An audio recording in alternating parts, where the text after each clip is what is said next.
today. A new set of housing is opening in Davis, and it's aiming to be a small part of the solution to the homeless crisis that the folks in Yolo County are going through. It is expected to provide much needed services, emergency and permanent supportive housing for those at risk, homeless and their families. ABC 10's Bridget Biorlo reports outside Paul's Place on 8th Street in Davis. Bridget, this won't look like any traditional homeless facility we've ever seen.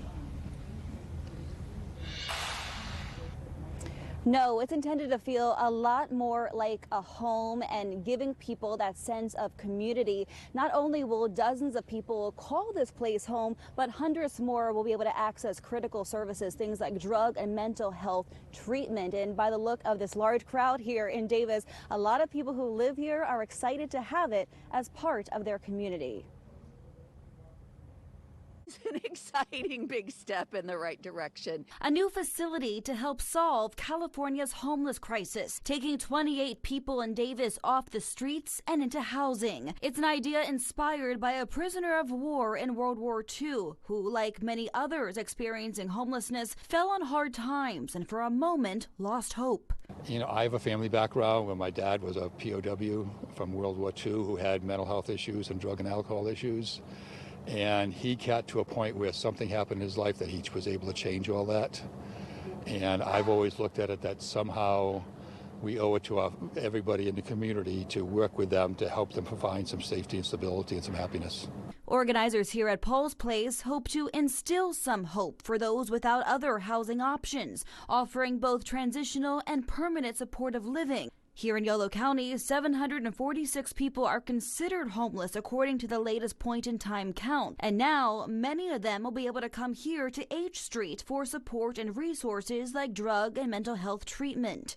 The reason that this is different is we don't know of any place else that has all these services under one roof. Advocates say it won't end homelessness, but it is a start in lending people a helping hand as they make the transition from struggle to stability. Homelessness is complicated, and lots of people have lots of different needs, and this model's not going to work for everyone. But for the folks it works for, it's going to change lives.